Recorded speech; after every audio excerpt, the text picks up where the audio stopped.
All right, I believe we can begin with the fourth session. First of all, I wish you all good day and very warm welcome to the session which deals with the questions of early childhood education with the topic More Than a Child. In this session we have 3 presentations. Each presentation lasts for 20 minutes, and I would suggest that we first listen to all 3 presentations and to leave the last half an hour for questions and for discussion, if that's all right with everyone. Okay, so without further ado, I would announce the first presenter, Monica Mitlin from Center for Practical Knowledge, the School of Culture and Education, Södertörn University of Sweden.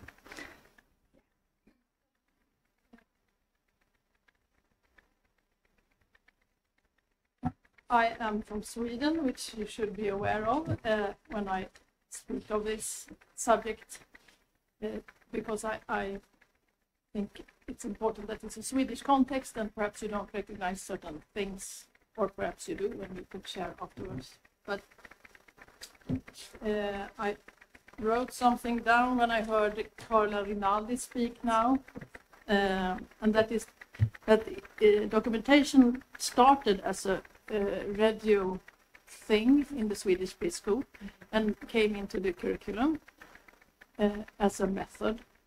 But then it has become something else over time, this documentation, and the words documentation and learning has, so to speak, been filled with other content than was intended in the radio pedagogy. Perhaps I can put it that way, and so that should bear in mind when I speak today. But I am a doctoral student in a subject called Practical Knowledge, which is studied at Södertörn University in Stockholm, in Sweden. And that is a knowledge that is developed in the daily doings of professionals on the working floor, in action, often in relations to other people, as for example by professionals in care institutions, or as in my case, in educational settings. Most of us who are PhD students in practical knowledge has come to study it after being professional for quite a while.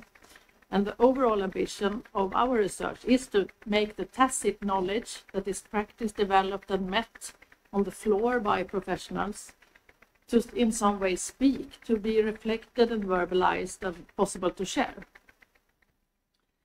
I find this both interesting and important, and that's why I've started to study this late in life, because people who work on the floor with people, in relations to people, they know things, I think, and they know how to meet people, how to care for people, and also about the conditions that their practice is subsumed under. And my specific focus then is in how the Swedish preschool curriculum conditions the practice of the preschool teacher. I'm interested in how the curriculum as a political document is translated into practice in the daily doings. I have earlier critically written about it, how my own work is conditioned by the curriculum, but now I also started to investigate how other preschool teachers practicing are conditioned by the curriculum. I have this experience sharing conversations with other preschool teachers, and later I will do a close reading of these conversations. And in this close reading, or analyzing, you could say, I will use this notion of skepticism as an analytic tool. So that is my ambition today, to show how this concept can be useful. First of all, you need to know that the Swedish preschool is a part of the educational system, and that is a system that since the 90s can be said to be characterized by neoliberal ideas. That is, by ideas of how quality is connected to competition. The curriculum has goals and guidelines, and the preschool teacher's responsibility is to ensure that the education is such that these goals can be met by each and every child. And this responsibility includes, as some of you might well know, documenting and continuously evaluating this striving. In Sweden, this responsibility then has become quite a large part of the preschool teacher's daily work. And we live with a standing threat that the child, or rather the parents, will not be satisfied with the quality of the preschool and therefore choose another preschool. And it is because of this threat, which the neoliberal system poses on the preschool, that documentation, often digital documentation, has come to be so important. Documentation has got the role of ensuring quality nowadays. So here are a central writing in the Swedish preschool curriculum. And as you can see, the assignment to always promote development and learning lies at the heart of the preschool teacher's responsibility. The expression is repeated over 30 times in the curriculum's 25 pages, and the word development is repeated 71 times. I would say that development and learning means quality in the Swedish preschool. But how do we then, I have often wondered, as preschool teachers know that learning and development takes place? In the Swedish preschool, we are not supposed to test the child regarding its learning. The responsibility concerns the preconditions for learning and development to take place, to make learning and development possible in each child's case. But that means that the only way to be sure that the conditions are such that the children can develop and learn is to be sure that the children really does develop and learn as it should. That's the logic. So how can I be sure of that? How can I know that? That has come to be a main interest for me.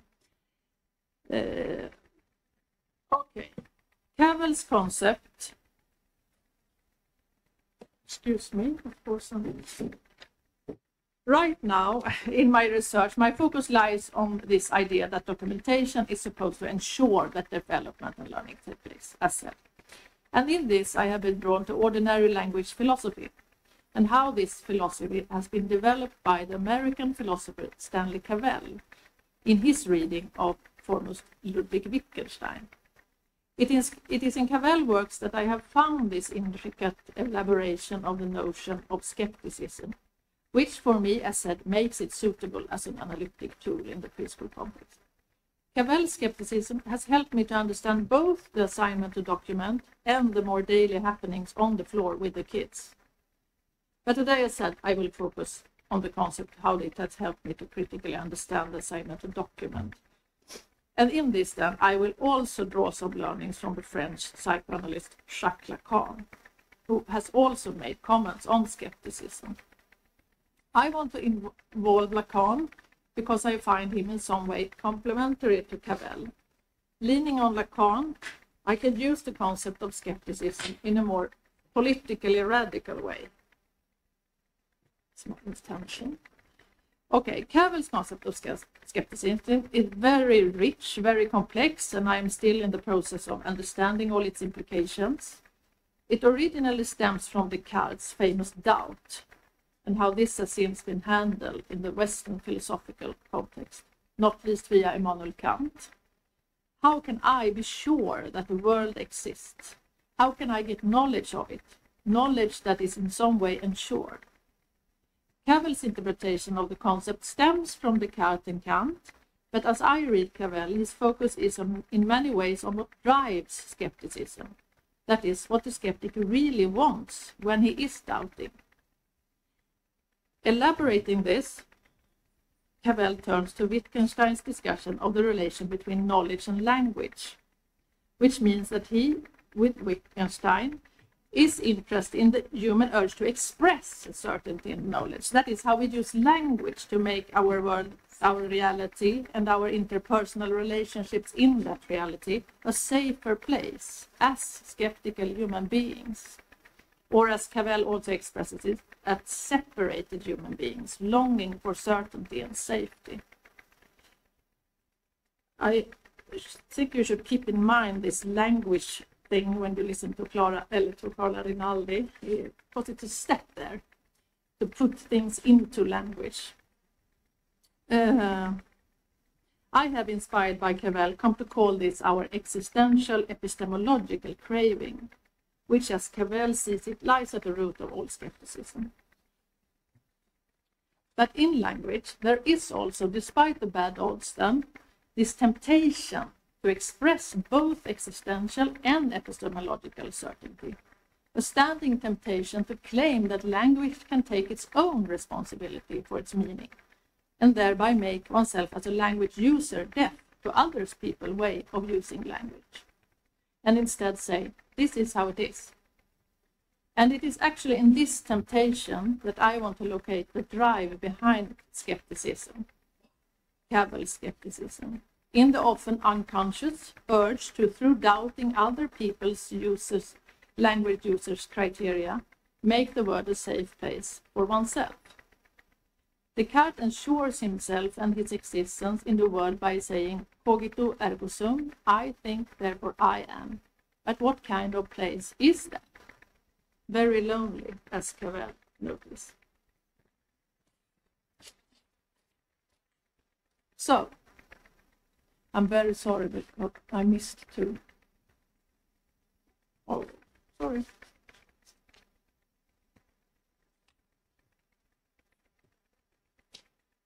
Hopeless with papers. In Cavell's understanding of skepticism, it is of most importance that we humans, as said, want to express this certainty in language. Okay. Because that desire makes us ask things of language itself. We want language to ensure us that things are as they are. But is that possible? When we speak, it is through a language that we ourselves constantly are developing in what Wittgenstein calls our natural history. Wittgenstein and Cavell underline that language is not some kind of metaphysical system that stands in a direct relation to a unified and universal reality, which can thus be expressed as knowledge or truth with capital letters. Language is something that we humans use to constantly try to express things about the specific situations, places, context, and positions we, as individuals and as collectives, find ourselves in. Language is dynamic and pluralistic, and not bound by any sort of metaphysical criteria for correct use. Right use does not provide an all-encompassing knowledge of reality as such that makes our existence epistemologically assured. No, on the contrary, of course. More often we, as Descartes, use language to express our doubts about the reality we live in, doubts about others' experience of that reality. We raise skeptical questions and criticize each other's perception of that, what we all call reality. Wittgenstein's main work, Philosophical Investigations, is written in a dialogical form. Cavell calls it a dialogue between a voice of temptation and a voice of correctness. In this, he is trying to express how language use is driven by a movement between what he calls acknowledgement and avoidance. Sometimes we accept and acknowledge what others are saying. Sometimes we are skeptic and denies their meaning. And it is this movement that drives human communication continuously forward, Cavell emphasizes. So, what about the mission to ensure that every child acquires the knowledge that the preschool has to offer? How can documentation make development and learning ensured? Here we must be aware of the idea that documentation can serve as some kind of proof. I write down what has happened so that I later can ensure that it did happen. That is of most importance in the neoliberal structure, since in that context the child, or rather the parent, is, as said, understood as a customer. The possibility of checking that the preschool has really fulfilled its sales mission is then precisely the documentation. There is it made visible that the child received development and learning as a bought product. To ensure is thus to make visible in the Swedish preschool. And this happens through language, not only verbal, often through photographs and videos, of course. But as said, according to Cavell, language is not such a tool for assurance. You describing what happened doesn't make it a proof that it did happen. When I, as a preschool teacher, use the documentation as a proof, I am more like Cavell's skeptic. I decide to call a situation where the child is busy doing something learning. I document and label it as learning, and thus turn a living experience into a kind of product which can then be shown as proof. To whom? Most likely to third party, to the parent or to the controlling authorities, the Swedish school inspection. And the more tragic skeptical thing about this is, of course, that the preschool teacher at the same time turns away from the child and the situation. The priority will be to represent the situation in a form that the preschool as an educational institution requires. In Sweden, almost always in a digital form. With Cavell, one could call this type of skepticism deflection, a behavior that deflects the attention from the person that is supposed to be the central figure in the preschool setting, the child. Language can't ensure reality then. This is an insight that not only Cavell but also Jacques Lacan has elaborated in his intricate sayings about signification. According to Lacan, signifying is, precisely as Cavell's language use, nothing but an ongoing attempt to describe what happens in particular cases as something by someone. The reason why I want to complement Cavell's interpretation of skepticism with Lacan's is the latter's claim that skepticism is an ethic. Because here Lacan captured what I've come to call the other side of skepticism. That is, the possibility of using language to critically question what is claimed as existentially or epistemologically assured. An example from the floor then. I have seen a child playing in the sandbox with water and channel constructions, and I have dutifully photographed it and documented it as a learning situation. But my colleagues always has the standing right to question whether this really can be called learning. Or they could ask me whether the child really learned what I said it learned in that situation, or if he learned something completely else. As for example, that his preschool teacher prefers to pick up a camera and photograph him instead of being with him. When a colleague dares to skeptically question my way of signifying reality, it is for Lacan basically an ethical act. With Lacan's complex concept of reality, where the real is something that can never be finally reached, but on the contrary, something that constantly both drives us and escapes us, it becomes possible to show how every expression of what reality is, for me, for you, for us, is a kind of ethical political stance. And that each speaker can, if allowed, with his or her unique voice, with his or her way of using language, critically enlarge the politically shared reality. Sorry, Monica, 3 more minutes. With new perspectives on it, yes. Almost. I want to finish by saying that the central thing for both Cavell and Lacan is that whether we want it or not, language is shared. It has been developed over time by unique voices using a unique imagination, and this is of course what makes language so important in democracy. In a way, democracy can be said to be built on this linguistic challenge. We share our languages, but it is developed by individuals that never experience the exact same reality. We never use language in the same exact way. More often we fight to get our realities heard. And this can be hard, and is of course in many ways a matter of exercising power, as Foucault has shown. But at the same time, it is through our disagreement that language gives life to society. I'm very concerned of how the preschool teachers' use of language get cut off from the relations with the kids. How the political, economical system that governs the educational system, through its deflection and skepticism, in some way risks to make language empty. But I'm also fascinated by the children, and how they, through their language use, constantly refreshes both our language and our societies. My hope in forthcoming research is to express this as a kind of life-giving skepticism, essential to every democracy. But for now, I end by saying, please be skeptic to me. Later on.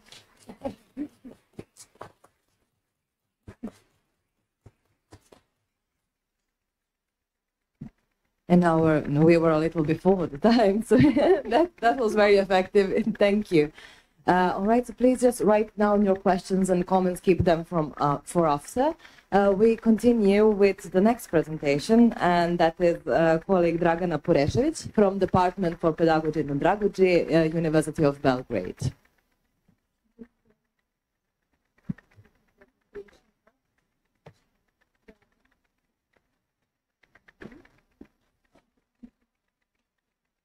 So hello, good everyone to everybody here present.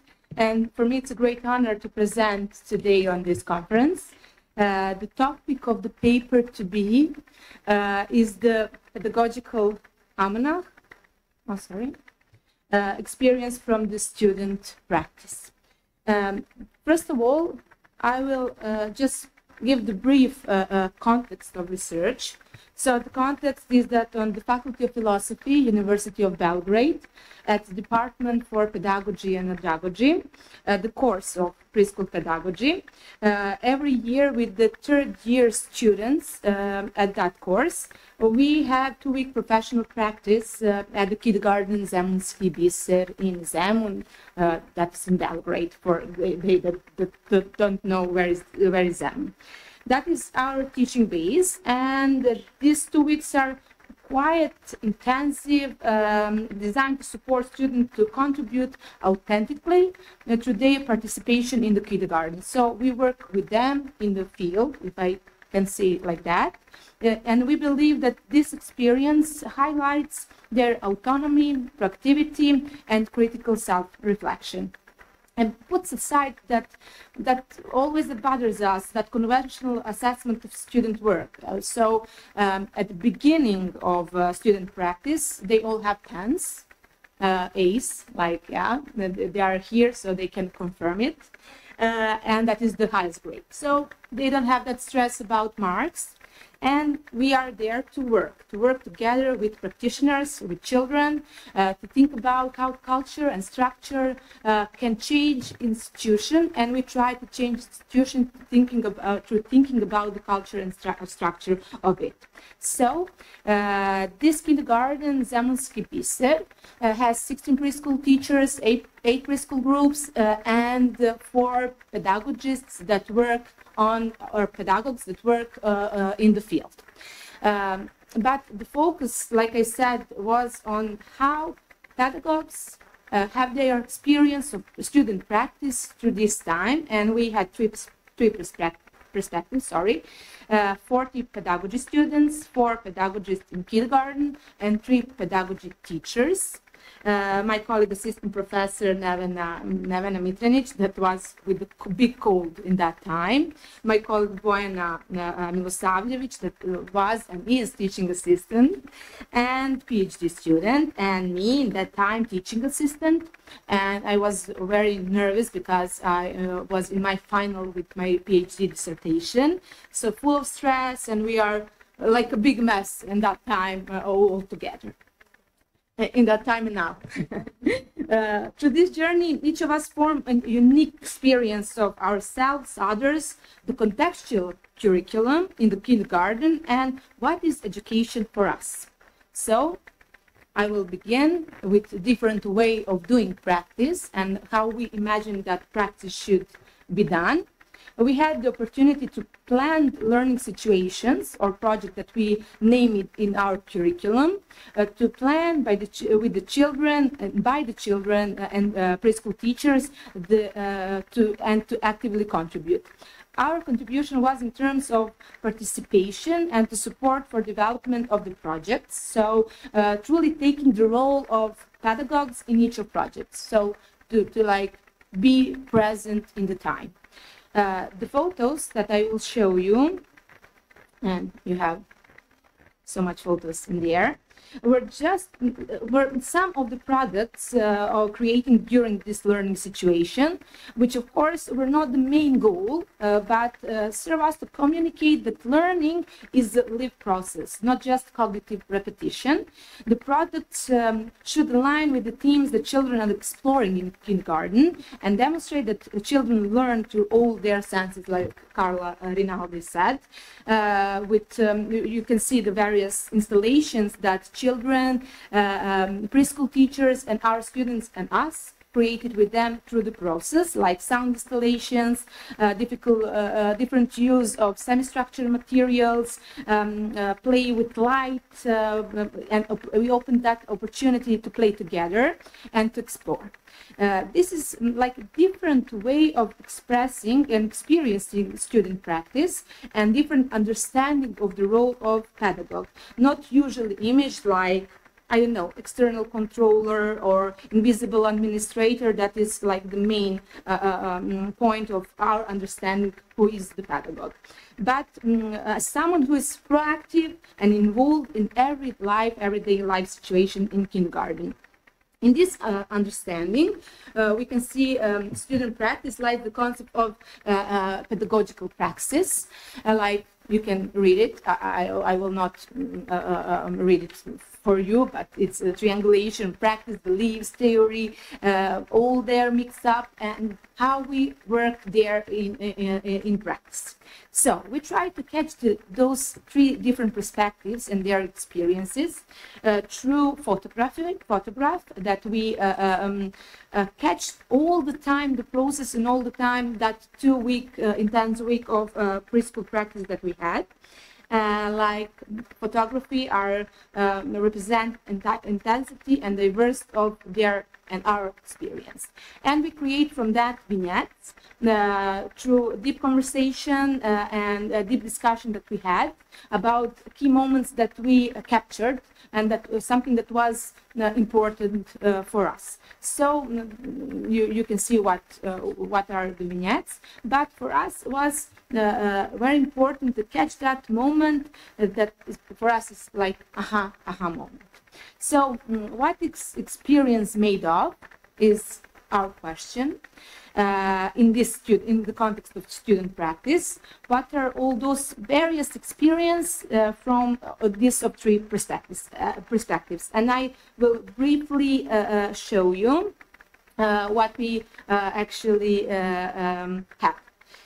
When we talk about students and what was their main point and what is their main questioning, what is their experience, was like primarily related to theoretical questioning, something that we learn on the course of preschool pedagogy.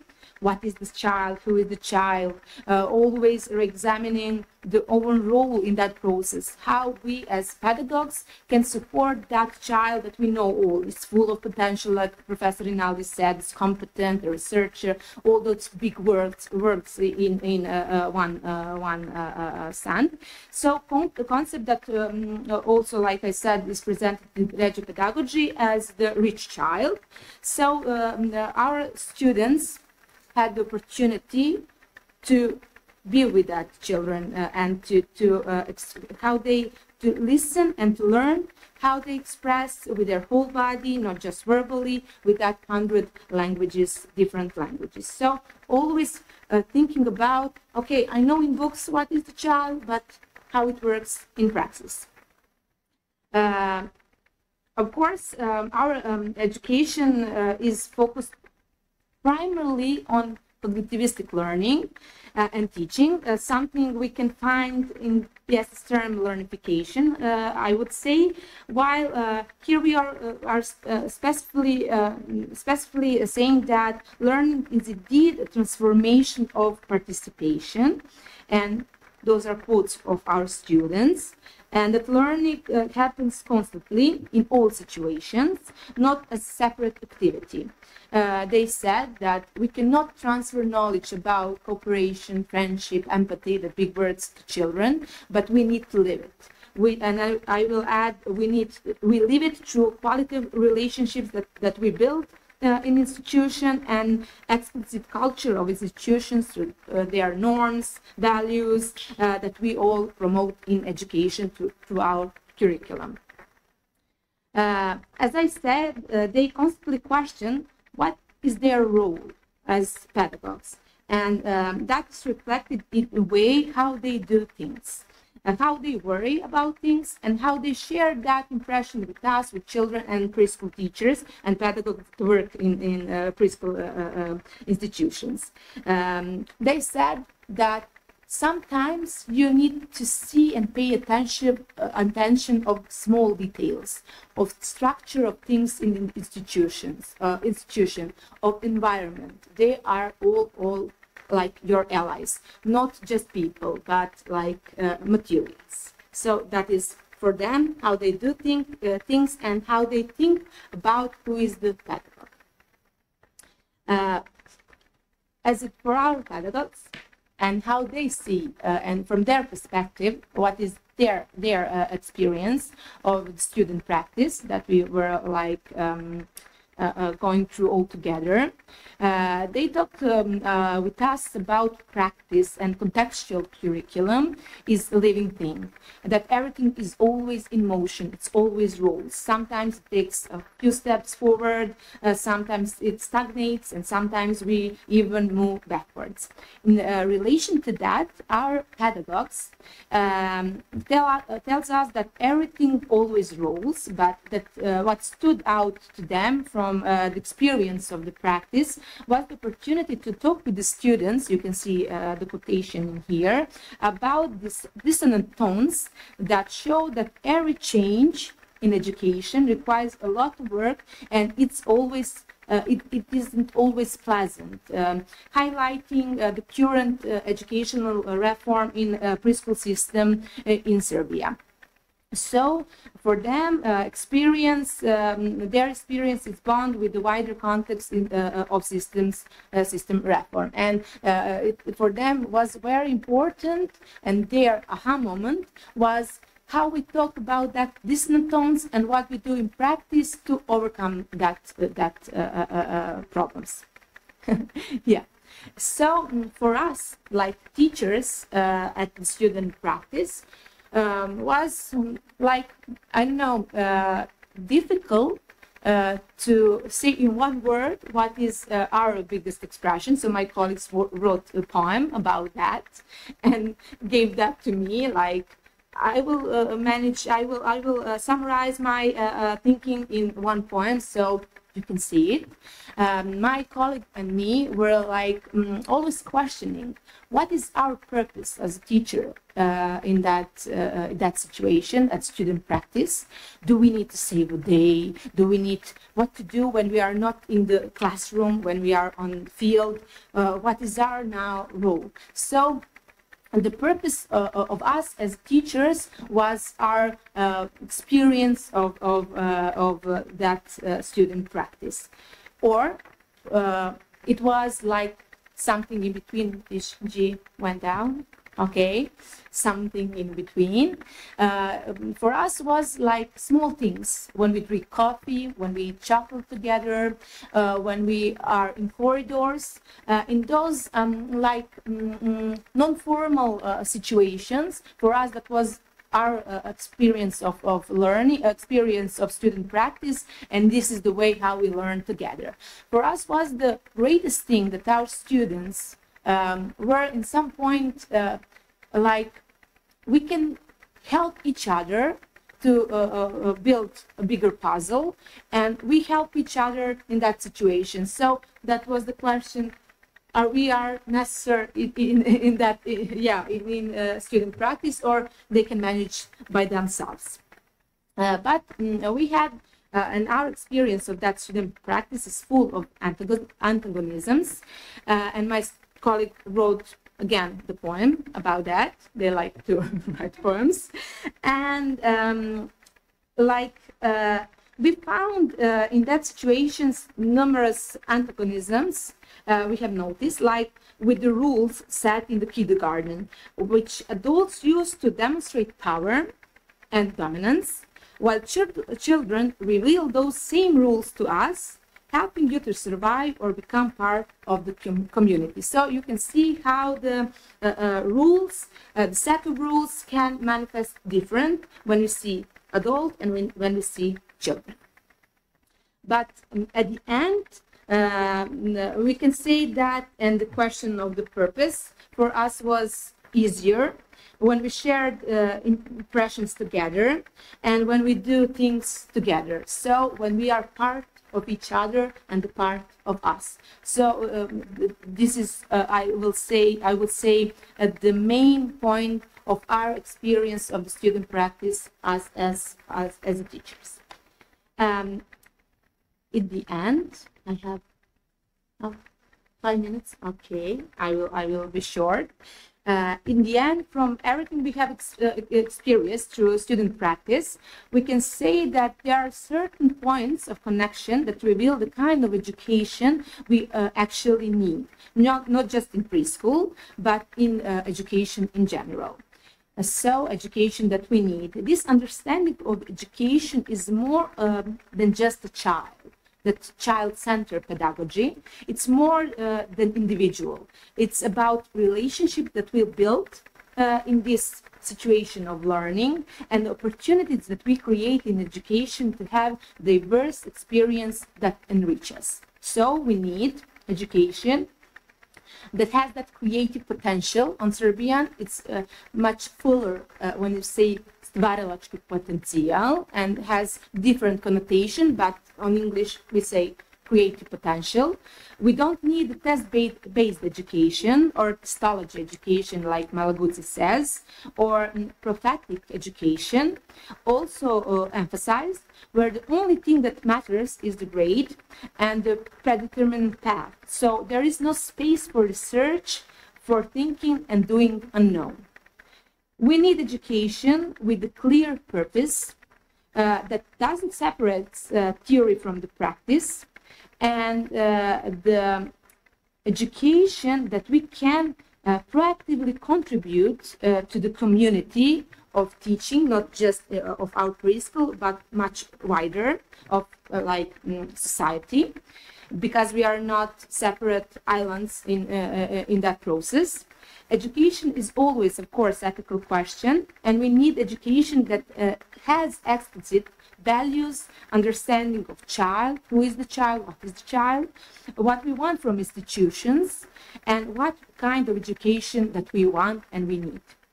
Although we can talk about the same values and the principles, I could not generalize, of course, how the education path will unfold. So, because of that, we understand education as the contextual, and in that sense, we are talking about authentic education. This is very shortly and very brief, so we can discuss about this later. And if you have any questions, any suggestions, the email is here. Thank you.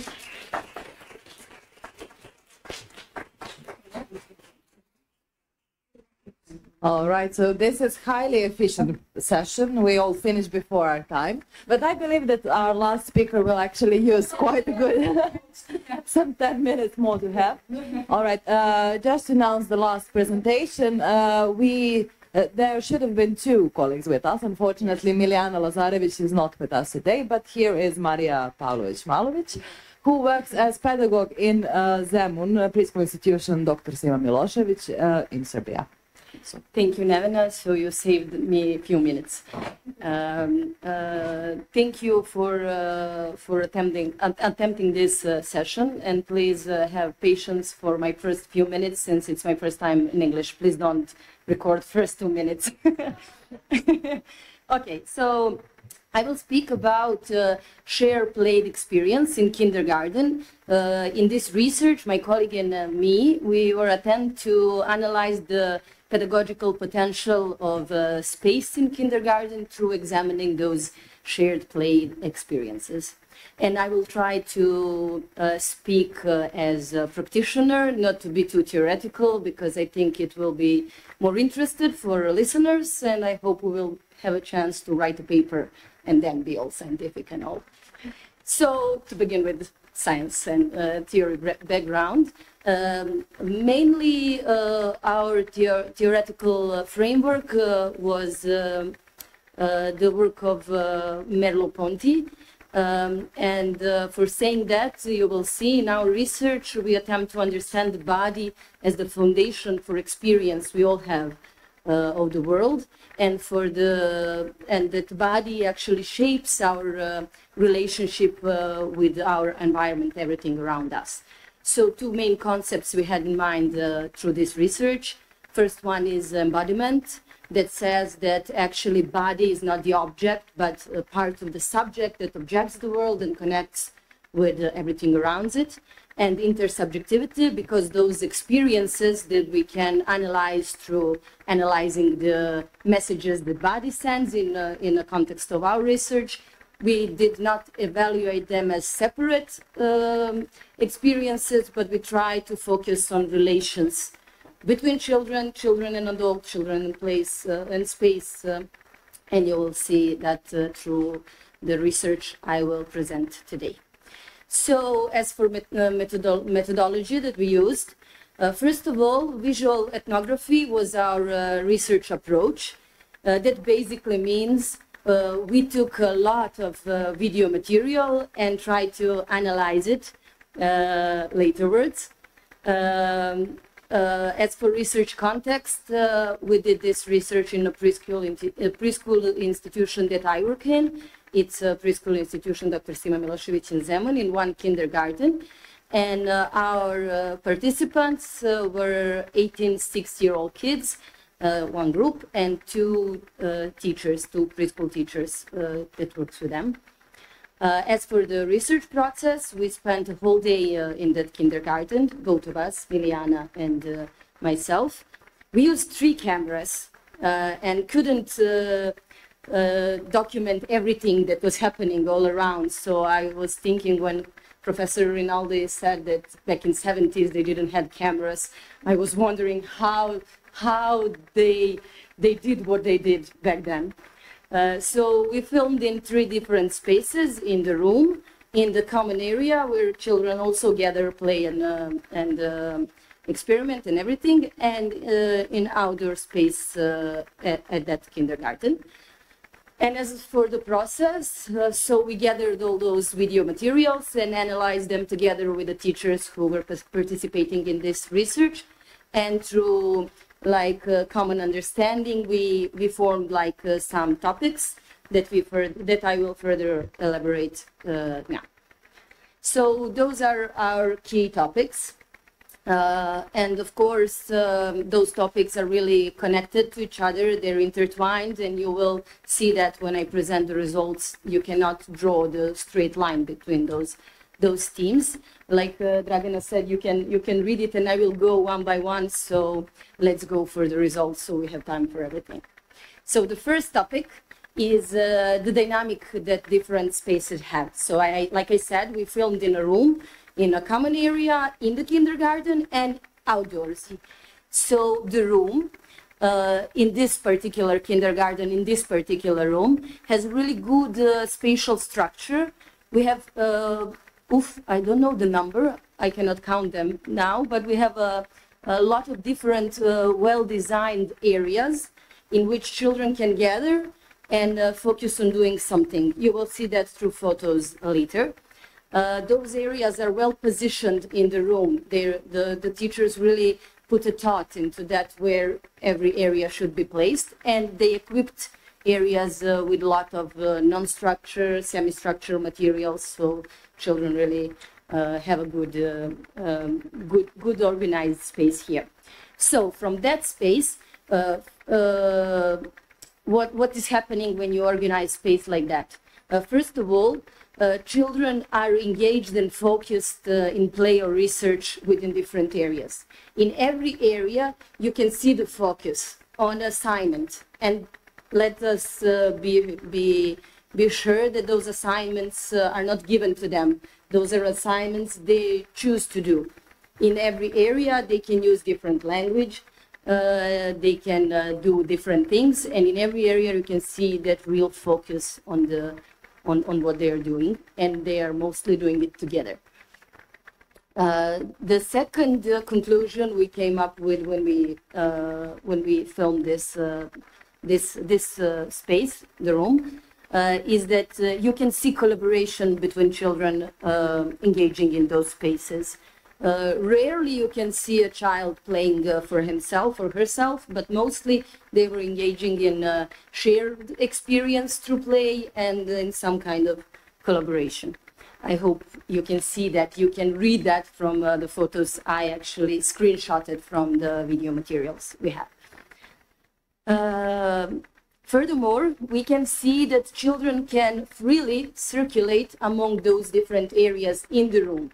You know, because you have places, they separated the place with a low furniture, so they can say. So whenever child is bored in one area and one company, all he or she need to do is just look for the room and what others are doing and join the other company if he or she wants to. This is not happening frequently. I mean, like I said, they are focused in the area, but we can see them circulate and there's no barriers for that. So why I chose those photos, so you can see the same boy sitting here with the girls and making some, I don't know, creme, some creams or something, because they are exploring oil and what can you do with oil and something. The project is just at the beginning. And later on, you can see him going with other kids to other place when they actually squeeze those oils and make something out of it. What's important on these photos is also that guy, Nazir, here and here. He's a new kid in the group. Everybody else is well familiar with each other, and he's a new one. What he was doing that day is just mainly going from space to space, from area to area, observing what's happening and trying to find his place in this group. And what's also important when you have a good structure in the room is that nothing really can disturb the working atmosphere and playfulness. I mean, this is me, and there was my colleague, and also two teachers, and they were all doing something, but they just stayed focused in the process of learning. But there was a time when dynamic changes, and the day in the kindergarten has its rhythm. So when it's time to have a lunch, we have to make some orders so the food can come in and everything. You know how that goes.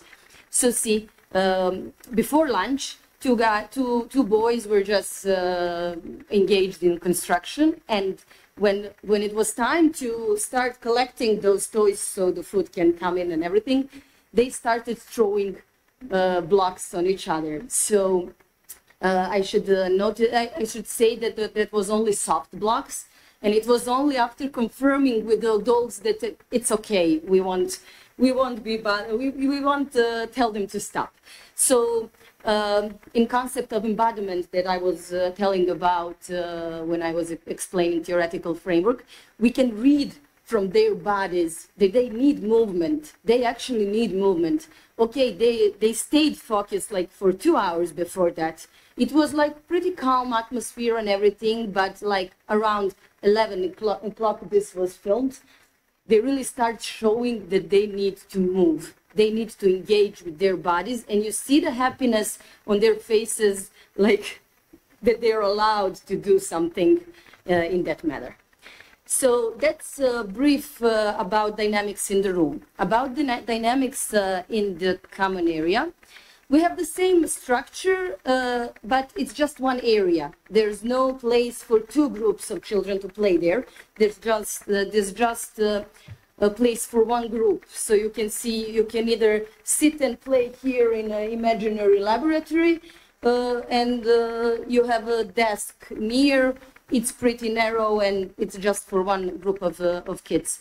So the space is also equipped like the room, but it's isolated, it's more quieter than the room. So in this area, we actually also have that focus on play when children are there. We also can see that they are collaborating the same way as in the room. But as for circulation among room and common area, we notice then when they need that kind of isolation, they go to common area. And they mostly go there because their friends are already there. they go in groups, or they just follow their friends and they engage in something in that area. It's very important to know that in their area they are mostly not under supervision. They're by themselves, so I film them with hidden cameras mostly. As for change of the dynamics, see, when there's time to go out, their lockers are there, so they use that common space to change and to get ready to go out. As for the room, this is also the table that was used differently before the lunch, and then when lunch started, they also engaged in some kind of play, but appropriate for that occasion when food is there. We have a problem with outdoor spaces in this kindergarten because the outdoor spaces here are actually without structure and without materials. And so we can see the complete shift in dynamics. Here we can see children barely waiting to be set free and to start running all around everywhere. First of all, to satisfy that need for movement. But in that open area, we don't have that clear good structure and those good materials they can use. So they do what they can do. They mostly just run, play football, and explore visitors like snail, like those kids were doing there. And what's our conclusion about the dynamics in the outdoor spaces is that teachers really don't have a clear idea what to do when they're outside, because that is not the space they have organized. They thought about it, and they are not feeling so safe outdoor as they feel indoor, and this is something we should work on, and we were trying to work on for long. This another subject. We can see change in dynamics outside when you put anything from material. As you can see, teacher brought something, some of these materials they were playing with outside, and those girls used that material to isolate. On one place they could isolate outside, and then we can see again that focus, collaboration, and all the good stuff, all that potential that space outside can have.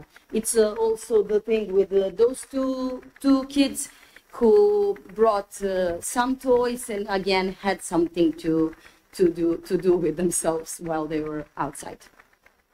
So that was our first theme. That was the dynamics. And the second theme that we picked out of our research is the question of affective meanings in different kindergarten spaces. I tried to stay focused and short, so I won't give you that much photos on this topic, but I will try to explain what we mean. I mean, when we say affects, we mean intentional emotional experience that happens during the play.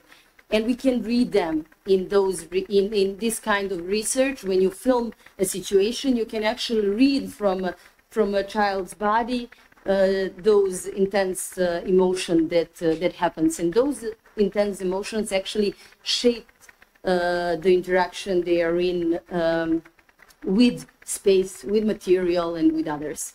And when kids are engaged in play, they go to those imaginary level, and when they use their imagination in the play, that transition, that when they go to imaginary plan, often triggers affective actions.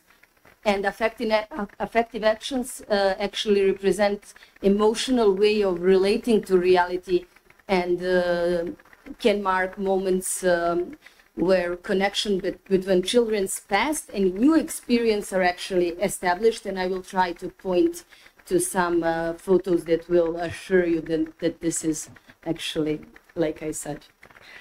So I am going to represent you one zoo situation, okay? So in the first stage of this zoo situation, kids were building the zoo from materials. They were really focused. You can see that they are doing it together, etc., etc.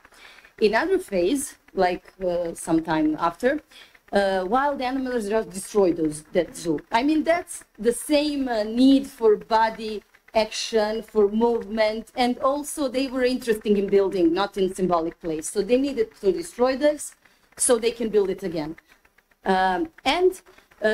You see building of those experiences. When there was time to move, to arrange the place for lunch, they were really protective about that zoo that was rebuilt and didn't want to take it apart. They just wanted to move it to some. So this is the situation when I'm destroying this. Okay, I will go. So the third theme is actually materialization of play experience in different spaces.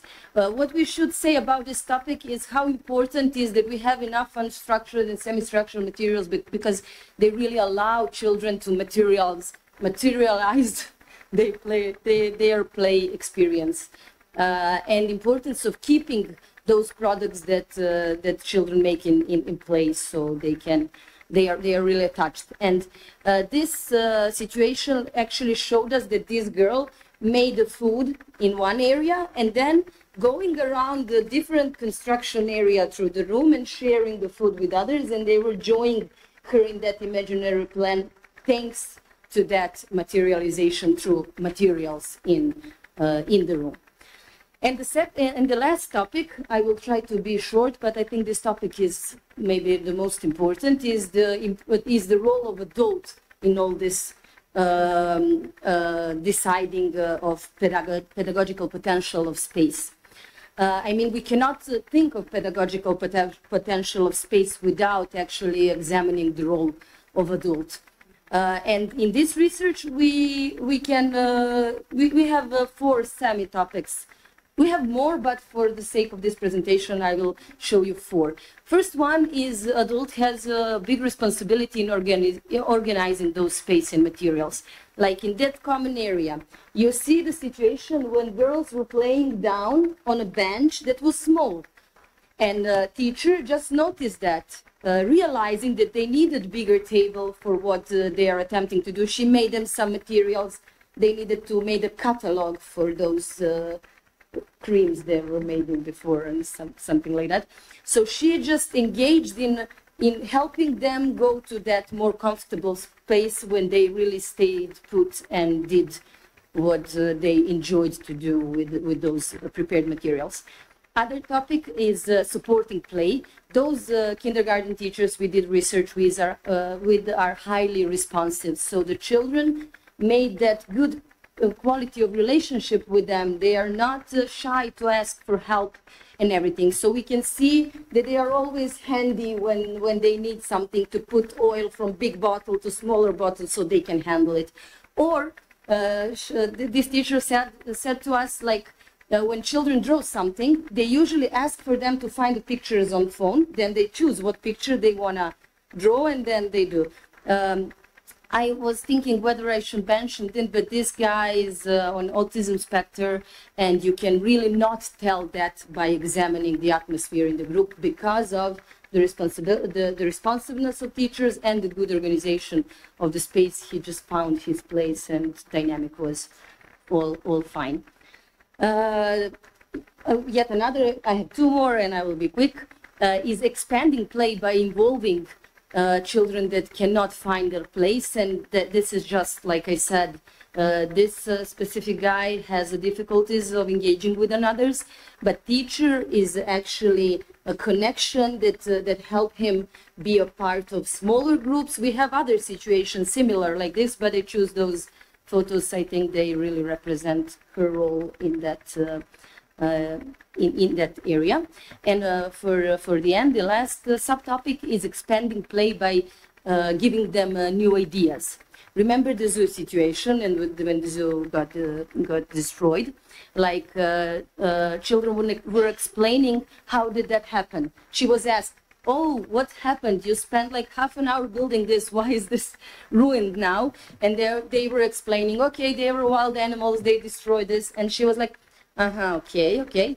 And why don't you just build another special cage for those wild animals so this won't happen next time? And I can see, and my colleagues Milijana and me, we were discussing how they really have that good quality relationship because they really do listen kids through the years, and now thanks to that, they can manage to organize their everyday life easily.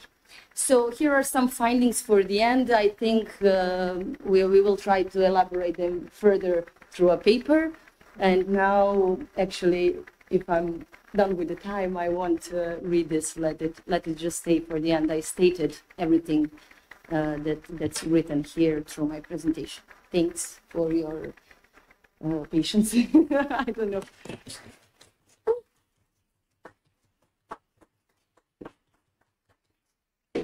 All right, those were our 3 presentations. I hope that everyone kept notes, wrote down a lot of questions, a lot of comments, so this room will burst now.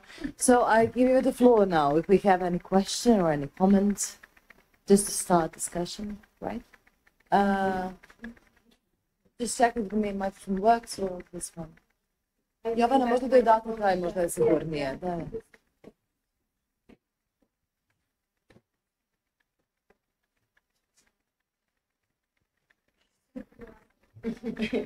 We have time. They were very quick, so yeah. Awesome.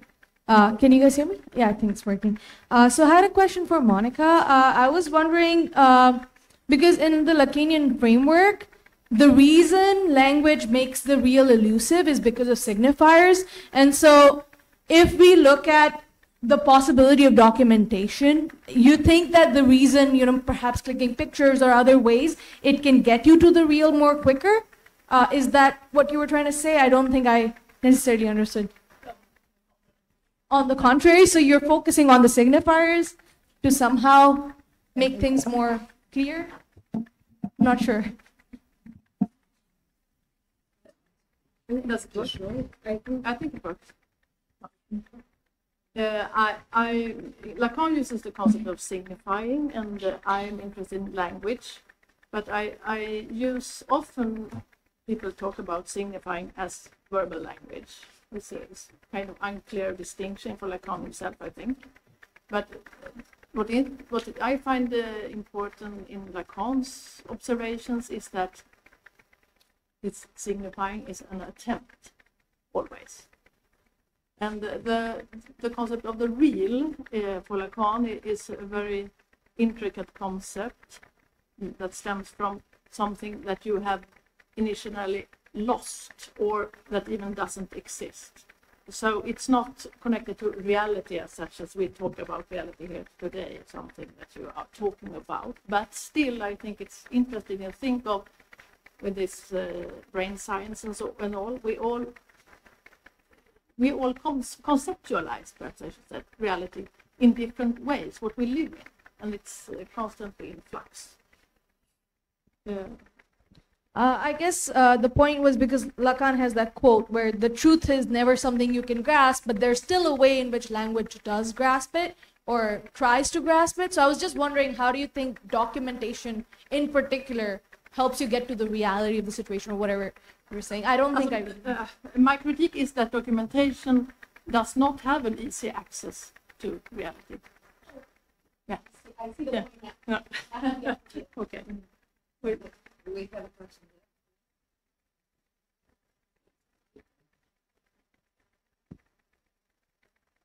Yeah, thank you very much. I've got 2 questions to the first and the last presentation. I'll start with the last presentation. You said it is in the spaces play. The children were playing. So I'm wondering, what kind of idea do you have from play? Is it an aesthetical practice?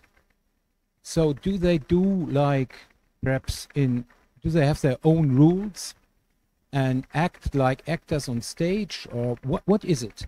Or is it because you mentioned research? Is it something which is connected researching?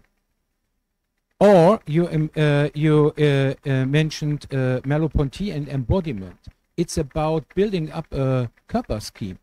So this might be something with repetition, building up a körper, a body scheme. So what is it what they do, and what are you wanting from them? What are your goals as an educator? when you arrange these spaces, those different spaces? What criteria do you have? Can you explain it, please? And the other question is concerning the skeptical approach with Cavell and Lacan. I think it's very interesting, and it's, in my perspective, very close to Merleau-Ponty's latest writings. And he has the same term. He calls it a significative difference between experience and language. And he claims the same, that in our lived experiences we experience something, but talking about the experience is something else. So I was wondering, what is the connection with learning experiences or experiences of educating? So when you learn, you make experiences, you perhaps experience, but expressing these experiences in words. For example, you are ashamed in a situation, talking about this shame and signifying this shame or describing how it is working in your body. It's very hard. So perhaps this could be not only connected to education, talking about education, but talking about the experiences in education and in learning. So this might be perhaps a perspective you already had. So I'm wondering, what about this?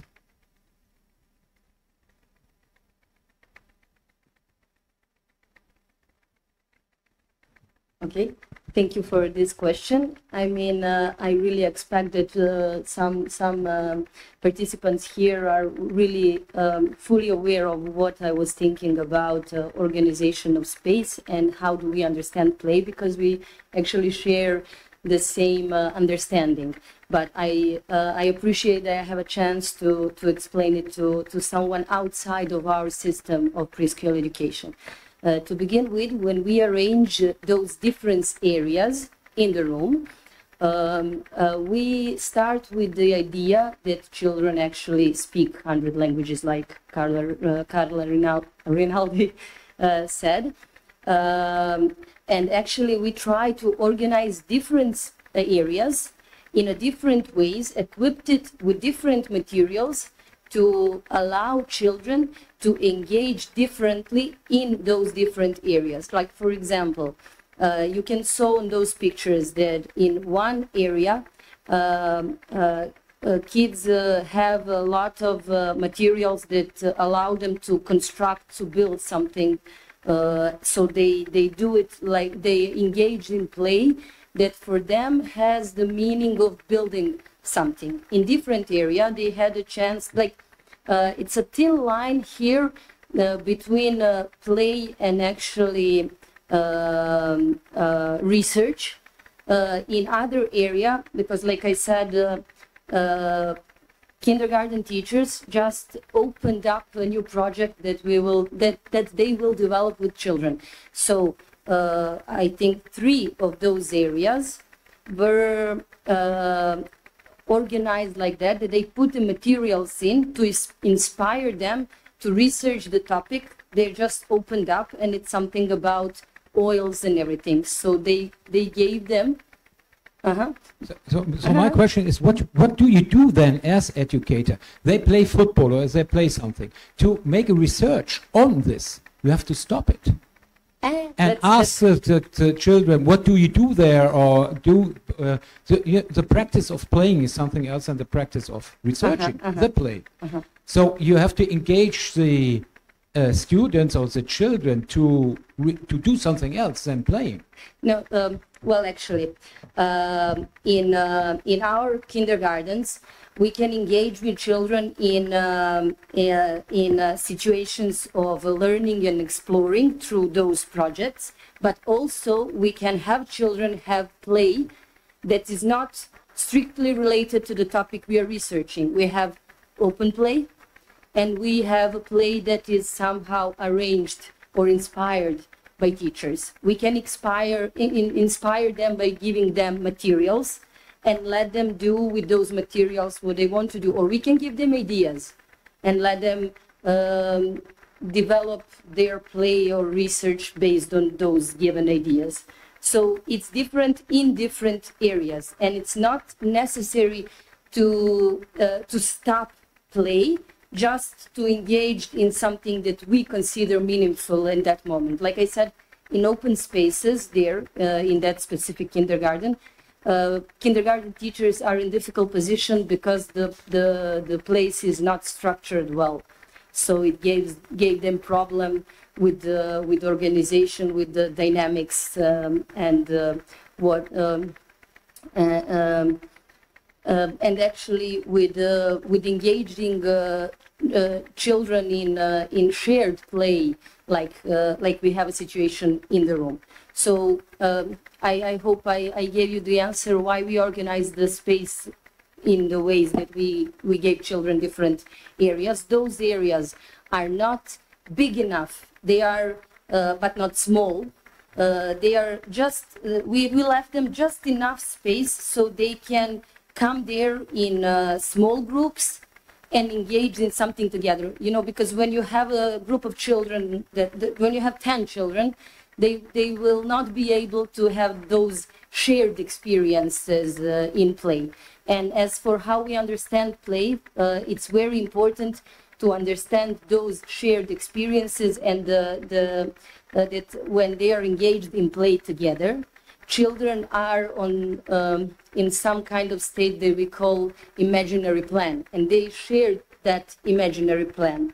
Materials or materialization of their experience play the important role in that play, because it's easier when we have materials to materialize our inner experience so we can actually share it with others. It's easier when I say, hey, do you want hamburger, and give you something, than when I give it to you.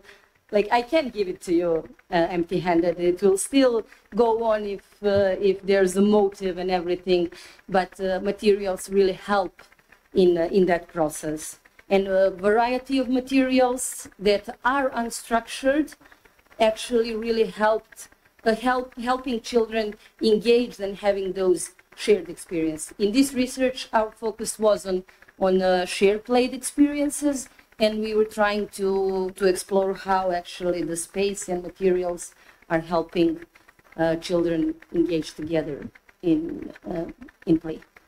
I don't know, do I need to say something more? Can I have help from my colleagues? Yeah. Nevena, please. Maybe I can jump in a little bit. I think that maybe what is important to point out is the understanding of play that we have in our curriculum.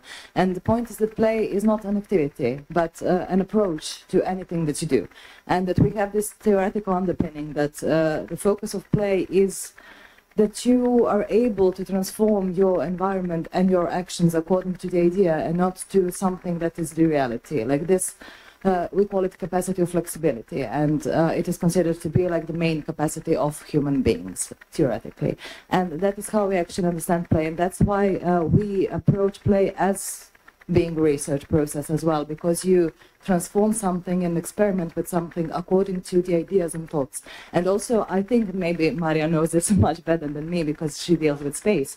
But the idea of why space and materials are important is because being such a process, play is something that envelops with the thought and not performs the thought. So thought doesn't come before the play, but through the very process of playing, and depending on where do you play and with what and with who and how do you play, the thought actually is being shaped. I hope that I actually gave something more. Thank you, Nevena. You really helped me, especially in this English-speaking area. I mean, I agree with everything that Nevena said. Is that the answer, or we? Thank you.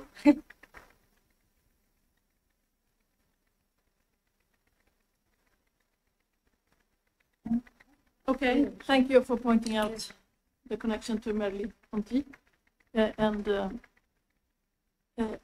I think that's totally right.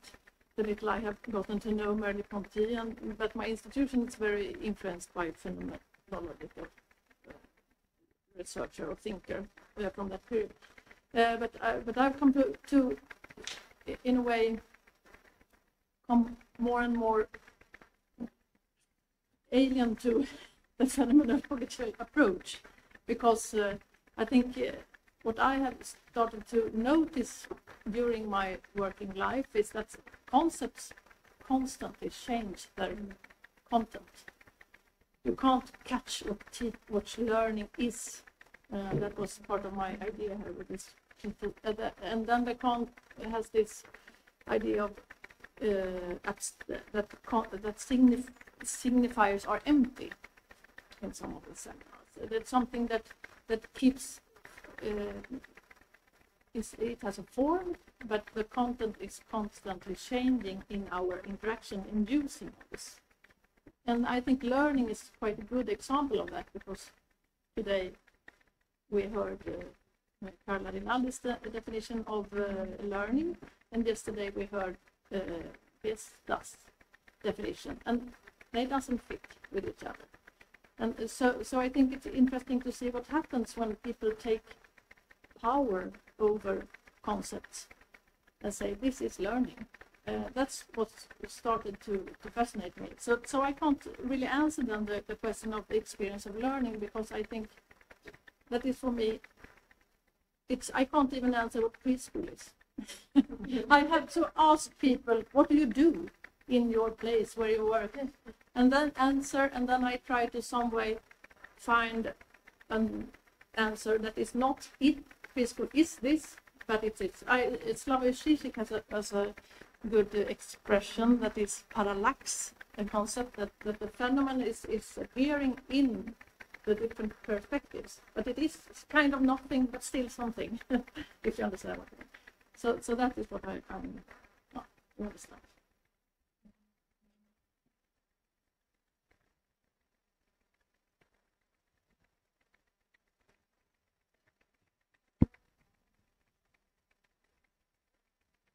I have a question for you about this open unstructured space that you found problematic. So I'm wondering, maybe children, I mean, you said they're just running around, they are fulfilling their need for movement, satisfying their need for movement. But I was wondering, maybe that is also when they are being creative, that running around is meaningful for them too. Maybe they're, maybe they're creating their own game in that space, and maybe that is precisely where, well, I wouldn't say where they are most creative, but definitely it's not. Maybe there is also a need for such spaces too, for them to really have freedom to decide what to do with their time, let's say. Let me just explain the context. In that kindergarten, we actually have 16 groups of children, and when they all go out and mix with each other, it's really hard for a preschool teacher to even have the vague idea what's happening. So space like that actually ties the hands of preschool teachers to listen to children, to document, to pay attention, to engage in their role of being a preschool teacher. They're actually just looking for safety. Are all my children in number? Are they all safe? Did no one run away? And things like that happen. And it's I actually when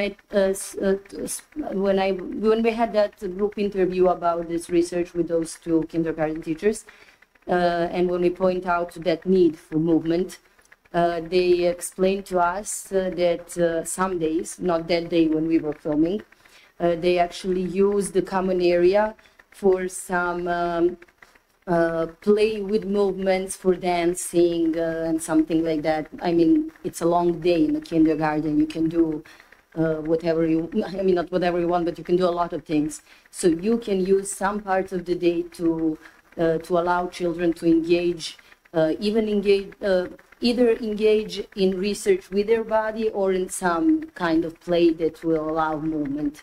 But when you have constantly over and over the same situation, that you go out and let children do what may be creative, more maybe other things, you actually don't know what it is, because you don't have a way of knowing, because the space is not allowing you to do your job.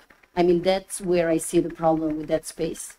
I won't answer now. I mean, you didn't even ask why is that. There's a big log of problems why we don't have structure in open spaces. But let's say that I firstly see a problem in doing your job when you are a kindergarten teacher if you have an empty open space.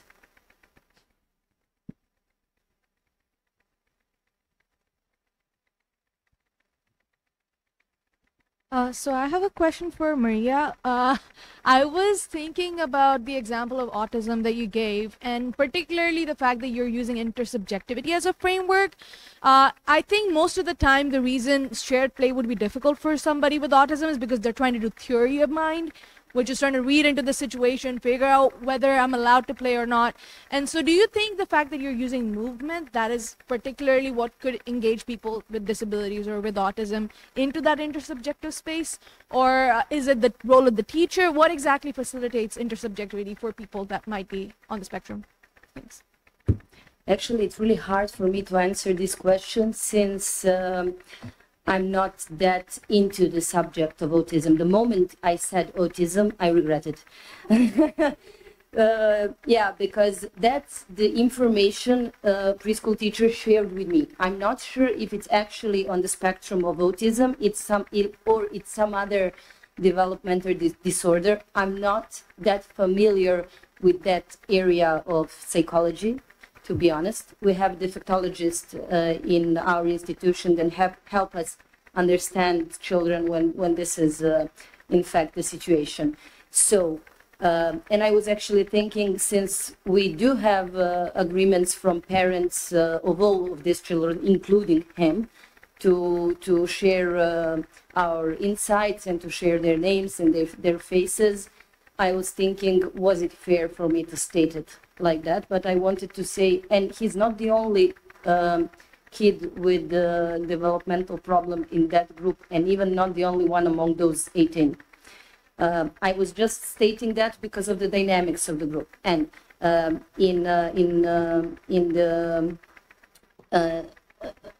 if we are talking about that specific kid, I witnessed the situation outside. When he was standing aside, I tried to put those photos, but it would be too much. He was standing outside of the group who was playing football. They arranged themselves, had a goal, and just throw the ball.